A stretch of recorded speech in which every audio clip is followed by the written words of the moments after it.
오늘 새벽 나오신 모든 성도님들 환영하고 축복합니다. 오늘은 시편 25편을 다시 한번 보도록 하겠습니다. 시편 25편 말씀 제가 다시 한번 받들어 읽도록 하겠습니다. 여호와여, 나의 영혼이 주를 우러러 보나이다. 나의 하나님이여, 내가 주께 의지하였사오니 나를 부끄럽지 않게 하시고 나의 원수들이 나를 이겨 개가를 부르지 못하게 하소서. 주를 바라는 자들은 수치를 당하지 아니하려니와 까닭없이 속이는 자들은 수치를 당하리이다. 여호와여, 주의 도를 내게 보이시고 주의 길을 내게 가르치소서. 주의 진리로 나를 지도하시고 교훈하소서. 주는 내 구원의 하나님이시니 내가 종일 주를 기다리니이다. 여호와여, 주의 긍휼하심과 인자하심이 영원부터 있었사오니 주여 이것들을 기억하옵소서. 여호와여, 내 젊은 시절의 죄와 허물을 기억치 마시고 주의 인자하심을 따라 주께서 나를 기억하시되 주의 선하심으로 하옵소서. 여호와는 선하시고 정직하시니 그러므로 그의 도로 죄인들을 교훈하시리로다. 온유한 자를 정의로 지도하시며 온유한 자에게 그의 도를 가르치시리로다. 여호와의 모든 길은 그의 언약과 증거를 지키는 자에게 인자와 진리로다. 여호와여, 나의 죄악이 크오니 주의 이름으로 말미암아 사하소서. 여호와를 경외하는 자 누구냐? 그가 택할 길을 그에게 가르치시리로다. 그의 영혼은 평안히 살고 그의 자손은 땅을 상속하리로다. 여호와의 친밀하심이 그를 경외하는 자들에게 있으며 그의 언약을 그들에게 보이시리로다. 내 눈이 항상 여호와를 바라보면 내 발을 그물에서 벗어나게 하실 것이미로다. 주여, 나는 외롭고 괴로우니 내게 돌이키사 나에게 은혜를 베푸소서. 내 마음에 근심이 많사오니 나를 고난에서 끌어내소서. 나의 곤고와 환난을 보시고 내 모든 죄를 사하소서. 내 원수를 보소서. 그들의 수가 많고 나를 심히 미워하나이다. 내 영혼을 지켜 나를 구원하소서. 내가 주께 피하오니 수치를 당하지 않게 하소서. 내가 주를 바라오니 성실과 정직으로 나를 보호하소서. 하나님이여, 이스라엘을 그 모든 환난 속에서 속량하소서. 아멘. 네, 오늘 시편 25편. 여러분, 제가 전에도 말씀을 드렸지만 이 시편 25편은 이 다윗의 그의 속마음이 다 드러나는 시편입니다. 오늘 이 시편을 보면은 다윗이 하나님께 나아가 이렇게 자기의 이 구원을 자기를 구원해 달라는 그러한 간구를 하죠. 간구를 하면서 그러면서 또 밑에 마치 노래를 보면은 후렴구가 있듯이 마치 말은 겉으로 말을 이렇게 하는데 속에서는 또 이러한 걱정이 치고 올라오듯이 보면은 다윗이 하나님께 나아가 기도를 드리는데 그 속에서 어떻게 보면 수면 속에서 다윗의 울림이 찰랑찰랑 울려나는 게 있습니다. 그게 뭐냐면 다윗이 하나님에게 나아가 간절히 구하는데 자기의 죄를 전에도 말씀드렸지만은 연결시킨다는 거예요. 이게 아마 토요일 날 제가 설교했을 때 이게 나왔던 걸로 알고 있습니다. 뭐냐면은 주님께 의지하였사오니 나를 부끄럽지 않게 하시고 주의 길을 내게 가르치시고 주의 진리로 인도하시고 막 그러다가 갑자기 7절에 여호와여, 내 젊은 날의 죄를 허물과 죄를 기억치 마시고 주의 인자하심을 따라 나를 기억해 주시고 주의 선하심으로 나를 대해 주시고 그렇게 갑자기 나옵니다. 갑자기 이렇게 주님 앞에 나아가 나를 기억해 달라고 하고 간절히 구하는데 갑자기 자기의 죄가 나와요. 보통 사람들은 물론 이러는 분도 계시지만은 이러지 않는 사람들이 대부분입니다. 그죠? 기도할 때 보면은 주여 그런 다음에 기도 막 하죠. 자기 걸 다 썼죠. 자기가 억울한 거 막 썼죠. 자기가 눈물 흘리면서 보통 그 눈물은 자기 연민이 많습니다. 저도 그렇고 다 그렇죠. 그러면서 자기가 자기 자신을 볼 때 슬프고 막 안 되고 그러니까 눈물 흘리고 그리고 정말 자기가 원하는 거 간절히 바라는 거 막 하고 하나님께 다 드리고 그러다가 자기 연민이 밀려오고 그리고 눈물 흘리면서 불쌍히 여겨달라고 하고 그런 다음에 시원하다. 그리고 그걸로 끝나는 경우가 많아요. 이건 이제 남을 얘기하는 게 아니라 절 얘기하는 겁니다. 네, 그래서 아마 남도 비슷하지 않을까라는 생각을 해보는 것입니다. 여러분은 더 잘하시겠지만, 기도를 저보다 훨씬 더 잘 하시겠지만, 근데 보면은 그러는 기도들이 많았다라는 사실입니다. 근데 그러다가 자기의 죄를 딱 치는 기도는 많지가 않아요. 근데 다윗은 그런다는 겁니다. 다윗은 그래요. 다윗은 그러다가 나의 젊은 날에 죄와 허물을 기억지 마시고 젊은 날까지 돌아가요. 신기한 겁니다.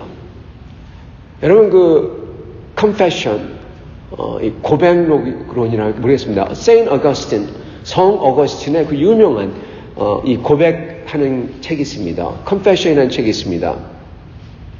그게 어떻게 보면은 이 서구 시대 이 문학을 어떻게 보면 여는 그러한 책이라고도 할 수 있는데, 그 confession에 그 성 어거스틴이 자기의 죄를 고백할 때 어디로 돌아가냐? 자기의 어릴 적으로 돌아갑니다. 맨 어릴 적으로. 그때부터 자기의 죄를 기억해요. 그러면서 쫙 고백을 하죠. 하나님의 사람들은, 하나님을 아는 사람들은 여러분 그런다는 거예요. 진짜 아는 사람들은. 하나님을 진짜 아는 사람들은 이게 드물지만 진짜 하나님을 알고 그리고 변하는 사람들은 이렇게 하나님께 자기의 간구를 하고 자기가 울며 나가고 자기를 도와달라고 하고 막 그러다가 자기의 죄된 모습을 본다는 것입니다. 그게 토요일날 여러분과 같이 나왔던 겁니다. 그래서 진짜 하나님께 하나님에게 간절한 기도를 하는 사람들은 어떻게 되느냐? 자기의 모습을 볼 수 있게 된다는 겁니다. 하나님께 나아가면요, 정말 하나님을 만나는 사람들은 결국 어떻게 되느냐? 자기의 모습이 보여요. 그거는 제가 하는 말이 아니라 그 많은 그 영적인 분들이 하신 말씀입니다. 하나님의 말씀은 마치 거울 같다. 그래서 자기가 비친다. 하나님을 알게 되면 자기를 알게 된다. 네. 자기를 알려면 반드시 하나님을 알아야 된다. 그게 요한 칼빈의 말이에요. 네. 자기를 알 수가 없어요. 하나님을 알지 못하면. 그렇게 얘기합니다. 성 어거스틴도 칼빈도 그리고 다윗도 보면은 이렇게 하나님께 나아가 울면서 간구를 하죠. 보통 간구가 아닙니다. 하나님이여, 내가 나의 하나님이여, 내가 주께 의지하였사오니. 지금 급해요. 얼마나 다급하면 나의 하나님이여, 간절해요. 내가 주께 의지하였사오니, 내가 주께 내 인생을, 내 목숨을 맡겼사오니, 이 소리예요. 나를 부끄럽지 않게 하시고 나의 원수들이 나를 이겨 개가를 부르지 못하게 하소서. 지금 그렇게 다급한 시츄에이션입니다. 그럴 때 다윗은 그거를 확실하게 하고자, 의심이 들었는지 모르지만은 3절에 주를 바라는 자들은 수치를 당치 아니하리이다. 나를 까닭없이 속이는 자들은 수치를 당하리이다. 하나님 그렇게 해주세요. 그거죠. 그렇게 간절하게 기도를 하는 다윗이 갑자기 어떻게 보면 기어를 바꿔서 7절에 여호와여, 내 젊은 시절의 죄와 허물을 기억지 마시고 이렇게 나간다는 겁니다. 그죠? 그게 왜냐? 주님을 정말 찾는 사람들은, 그렇게 주님을 부르짖고 주님께 가까이 나가는 사람들은 그 주님의 알면 알수록 그 주님의 그 선하심과 능력과 나를 보호하실 수 있음, 그 능력을 깨달으며 그 주님의 광대하심을 깨달으며, 마치 욥이 그 주님의 광대하심을 깨닫는 것처럼, 그럴수록 어떻게 되느냐? 자기가 보잘것없는 게 아니라 하나님 앞에서 자기가 못된 악한 존재라는 것을 안다는 것입니다. 알게 된다는 것입니다. 그래서 욥이 그러잖아요. 42장에 내가 내 입을 가립니다. 허망한 말을 한 자가 여기 있습니다. 이렇게 얘기하잖아요. 하나님을 정말 만나는 사람들은 토요일날 말씀을 드렸지만 자기 자신을 보게 됩니다. 그리고 그렇게 자기 자신을 보는 그런 사람들은 어떠한 일이 일어나느냐? 그들이 바뀌죠. 어떻게 바뀌냐? 시편 26편, 그 다음 나오는 시편 26편에도 어제 말씀드렸던 것과 같이 여기에 보면은 26편의 1절에 보면은 마치 다윗이 자기가 완벽하다는 듯이 얘기하는 것 같은데, 내가 나의 완전함에 행하였사오며, 흔들리지 아니하고 여호와를 의지하였사오니 여호와여 나를 판단하소서. 여호와여 나를 살피시고 시험하사 내 뜻과 내 양심을 단련하소서. 그렇게 주님을 간절히 찾고 자기 자신을 보게 되는 사람은 어떠한 일을 일어나느냐? 흔들리지 아니하고 여호와를 의지하였사오니, 그게 완벽하다는 거죠. 다른 게 율법을 완벽하게 지킨 게 아니라 그 어려운 시기에 흔들리지 아니하고, 그 시험이 왔을 때 흔들리지 아니하고 하나님을 완전하게 내 목숨을 맡기고 의지하는 것, 그거 하나, 그것만큼은 완벽하게 했습니다. 주님을 온전하게 믿었습니다. 그 소리죠. 그랬사오니 나를 판단하시고 살피시고 시험하시고 내 뜻과 양심을 재련하소서 그랬댔잖아요. 재련, 즉 그 풀무불에 집어넣어서 그 뜨거운 데 녹여서 나오면은 한마로 깨부수는 거죠. 깡깡 치는 거죠.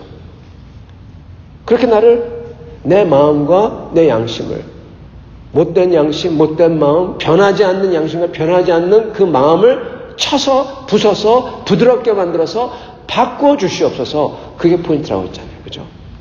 여러분, 하나님을 만나서 하나님께 나아가 내 간구를 드리며, 처음에는 그렇게 시작하지만, 간절하게 시작하지만, 간절하면 간절할수록 하나님께 나아가 나의 모든 것, 내 진실될 것을 내쏟습니다. 여러분, 간절한 사람, 다급한 사람은요, 교만할 수가 없어요. 그죠? 다급한 사람은 교만할 수가 없어요. 급하니까. 정말 누구한테 가서라도 간절히 부탁해서라도 도움을 얻어야 돼요. 그 사람은 이미 내려갈 대로 내려갔으니까 교만할 수가 없어요. 그러한 사람이 하나님께 나아가고 간절하게 구하고, 그러한 사람들은 어떻게 됩니까? 하나님께서 어떻게 하냐? 자기의 죄를 생각해 주시고 더 내려가는 거죠. 그러니까 더 낮춰지고, 그러한 사람들이야말로 하나님께서 풀무불에 집어넣는 거고, 꺼내서 지금 햄머로 때리는 거예요. 그냥 사정없이 때리는 겁니다. 그래서 그의 그 딱딱하고 교만하고 죄가 많던 그 모습들이, 자기가 자기 자신을 보지 못하고 지가 어떤지도 모르는 사람들, 그거를 알게 해주시고 깨부숴 주시고 바꿔주시는 겁니다. 그래서 이 화요일 날 말씀을 나눴던 것처럼, 그러한 사람들에게는 하나님께서 진정한 신앙인들은 모습을 바꿔주신다 그랬습니다. 어떻게 바꿔주시냐? 하나님께서는 구원과 복받는 사람의 성질을 바꿔주신다. 성격은 똑같아도 성질을 바꿔주세요. 성격은 extrovert냐 introvert, 내성이냐 외성이냐 이런 거는 바꿀 수가 없죠. 그러나 성질, 못된 성질, 좋은 성질, 이런 거는 바꿔주신다는 겁니다. 좋은 걸로. 어떠한 모습을 바꿔주시냐? 그건 바로, 모든 성도는 바로 이 모습이 있어요. 이거 공통돼야 돼요. 이게 이러한 성질이 아니면 안 돼요. 어떠한 모습입니까? 이겁니다. 2절, 주께 의지하였사오니, 주께 의지하고. 4절, 주의 길을 가르치소서. 5절, 기다리나이다. 주님을 간절히 찾고 믿고 기다리고, 믿음과 소망의 모습이죠. 기다리고. 그러면서 뭐라고 합니까? 그렇게 7절에 보면은 죄를 생각나게 하고, 그렇게 낮아지고, 그리고 그렇게 하나님께서 재련시켜가지고 하는 모습이 바로 9절이죠. 온유한 자를 정의로 지도하시며 온유한 자에게 그의 도를 가르치시로다. 온유한 자가 되는 겁니다. 여러분, 온유가 뭐라고 했습니까? 온유는 곧 여러분 겸손입니다. 겸손한 자입니다. 아나윈이라고 하는데, 아나브라고 하는데, 이거는 가난과도 연결되어 있어요. 가난한 사람들이 아나브예요. 하나님 때문에 가난하고, 하나님 때문에, 그 가난한 사람들은 과거도 그렇고 지금도 그렇지만은 힘이 없는 사람들은 낮습니다. 즉 겸손해졌습니다. 그래서 겸손이 아나브하고 같이 가요. 가난한 것, 겸손, 온유. 겸손은 온유거든요. 같이 갑니다. 그게 바로 여러분 그 팔복, 마태복음 5장 2절부터 나오는 팔복에 나오는 사람의 모습이 이 모습이에요. 그래서 예수님이 이거 인용하지 않습니까? 9절 온유한 자를 정의로 지도하시며 그런 다음에 뭐라고 하십니까? 13절 그의 영혼은 평안히 살고 그의 자손은 땅을 상속하리로다.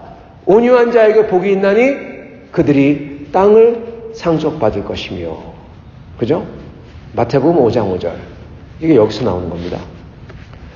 여러분 이게 예수님이 생각했던 사람의 모습이에요. 복받는 사람의 모습이에요. 그 사람은 어떤 사람이냐? 온유한 사람, 즉 겸손한 사람. 어떻게 겸손하냐? 낮아져서. 어떻게 낮아져가지고 자기의 죄가 생각나서. 어떻게 자기의 죄가 생각납니까? 자기가 그렇게 간절한데 그 코너에 몰려서 하나님께 부르짖을 수밖에, 하나님을 붙들 수밖에 없는 낮고 낮은 데로 가서 그가 풀무불에 집어넣어져서 망치로 때려서 다 깨어지고 그의 교만이 다 사라지고 그 온유의 모습으로 돼야만 되는 겁니다.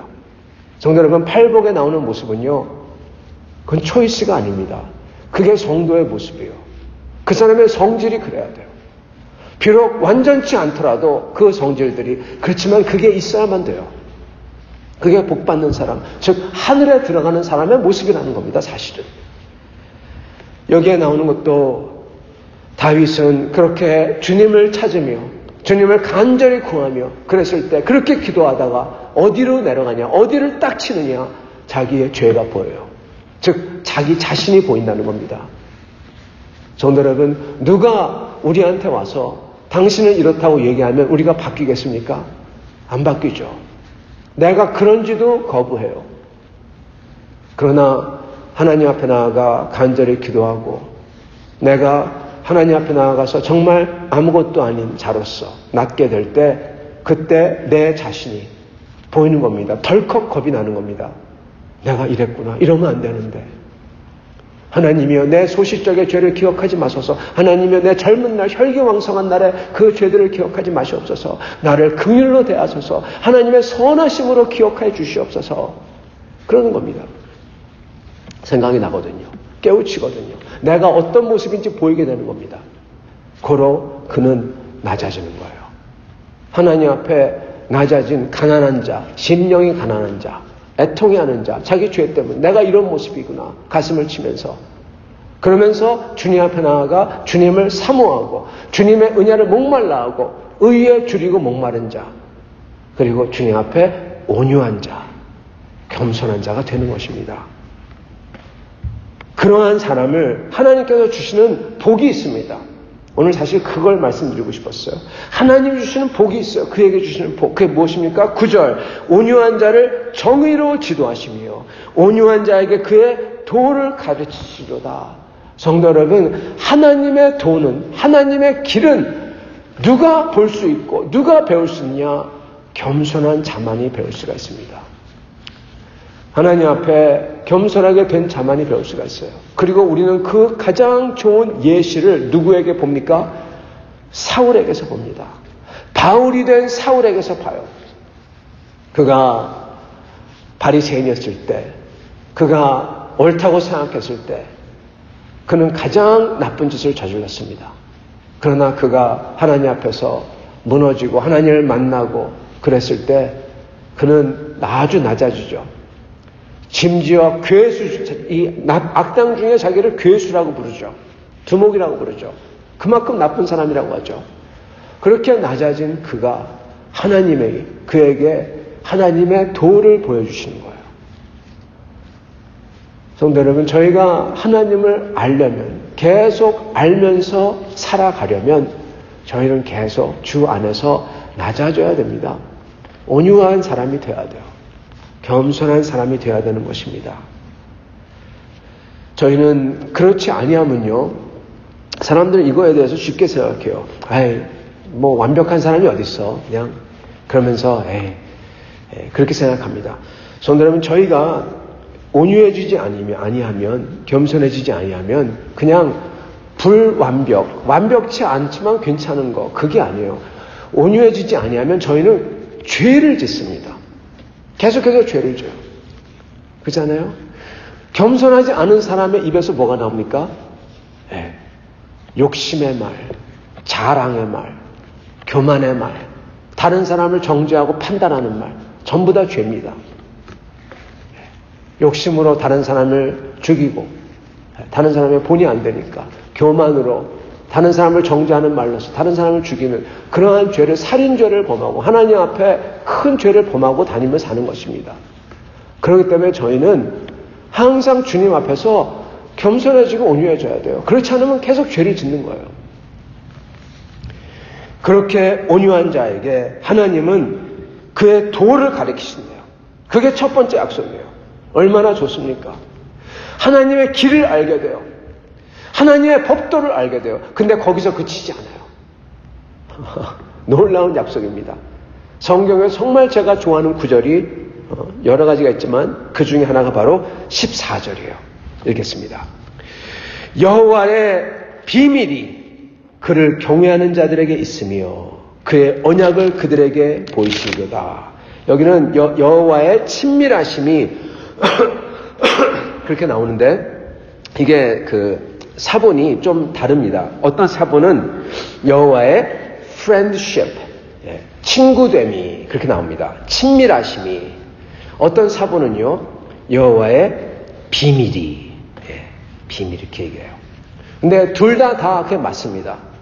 하나님께서는 이렇게 온유하게 되어 그를 경외하는 자에게 뭐를 주시냐? 단순히 그의 도를 보여주시고 가르쳐 주실 뿐만 아니라 하나님께서 오셔서 친구에게 속삭이며 말하는 것처럼 친구를 대하는 것처럼 하나님의 비밀을 알려준다는 거예요, 여러분. 그의 언약을 그것도 약속하시면서 그에게 주시리로다, 보여주시리로다. 그럼 이게 얼마나 대단한 말씀인지 모릅니다. 성도 여러분, 이게 이루어진 사람이 누군지 아십니까? 가장 좋은 예시가 바로 아브라함이에요. 하나님의 친구 아브라함. 여러분, 하나님께서 은밀한 것, 비밀, 이것을 하나님의 생각을 아브라함에게 털어놓으세요. 성도 여러분, 그 하나님께서 소돔과 고모라를 멸망시킬 때 하나님께서 자기 자신에게, 삼위일체 안에서 생각이죠. 자기 자신에게, 하나님이 하나님에게 뭐라고 하십니까? 우리가 이 일을 아브라함에게, 큰 나라가 될 아브라함에게 알리지 아니하고 행할꼬 그러십니다. 소돔과 고모라를 멸망시키는 일을 아브라함에게 알리고 하시겠다는 거예요. 왜 그러시는지는 거기 안 나와요. 여러분, 하나님께서는요, 자기의 생각을 자기의 친구 되시는 사람에게 털어놓는다, 알리신다는 겁니다. 엄청난 것입니다. 하나님께서는 자기를 그렇게 온유하게, 겸손하게 섬기는 사람에게 친구로 여기시고 그에게 알려주신대요. 그죠? 하나님께서는 그 아브라함이 또한 언약을 의심할 때 하나님께서 그 씨를 주시겠다고 약속하신 다음에 그게 계속 안 생기니까 아브라함이 하나님께 나아가 그렇게 기도하면서 기도할 하나님 앞에 나아갈 때 하나님께서는 다시금 오셔서 언약을 세워주십니다. 약속을 해주세요. 그 양과 소를 반으로 쪼갠 것 사이에 횃불로 지나시면서 이 약속을 안 지키면 내가 이렇게 될 거다. 그 모습을 보여주세요. 여러분, 이 구절이 딱 맞습니다. 여호와의 친밀하심이 그를 경외하는 자들에게 있으며 그의 언약을 그들에게 보이시리로다. 그대로 아브라함에게 그렇게 하셨어요. 성도 여러분, 우리는 하나님 앞에 저희가 하나님께 나아가 저희의 마음을 간구를 다 드리고 저희가 주님을 붙잡고 그러면서 저희 자신이 보일 때 그게 보이는 사람마다 그걸 보면서 주께 나아가 회개하며 애통해하며 목말라하며 심령이 가난하게 되며 그리고 겸손하게 온유하게 될 때 하나님께서는 그 사람에게 축복을 해주시는 거예요. 어떠한 축복이냐? 욥 같은 축복, 아브라함 같은 축복, 하나님이 그에게 자기 자신을 보여주세요. 알려주세요. 욥은 옛날에는 하나님에 대해서 대해서 들었지만 이제는 내 눈으로 보나이다. 하나님을 더 알아요. 하나님을 알게 해주시는 거예요. 아브라함은 하나님에게서 그 소돔과 고모라에 대한 이야기를 들어요. 하나님이 친구로 여기시고 자기의 속마음을, 자기가 누구심을 보여주시고 더 알게 해주시는 거예요. 그런 사람들은 하나님에게서 말할 수 없는 언약을 받는 거죠. 여러분, 그게 사실은 신앙생활의 비밀이고 성화의 모습입니다. 우리는 성화 그러는데 사실은 성화가 아니라 사실은 하나님을 알아가는 거예요. 그리고 그 반면은, 그 이면은 내가 죽는 거고, 내가 죄인됨을 깨닫고 내가 변하는 거고, 내가 변치 않는다. 그 말은 하나님을 모른다는 거예요. 하나님을 알아가는 게 스탑했다는 거예요. 그래서 내가 매일같이 죽고, 내가 십자가에 못 박히고, 새 사람이 계속 나야 되는 것입니다. 사랑하는 성도 여러분, 오늘 하나님 말씀은 다윗의 고백을, 그리고 계시는 저에게 주시는 것은 하나님께서는 이렇게 하신다는 거예요. 이렇게 하는 자에게 하나님의 친밀하심이 있고 하나님께서 자기 자신의 비밀을, 약속을, 언약을 보여주신다는 거예요. 얼마나 좋은지 모릅니다.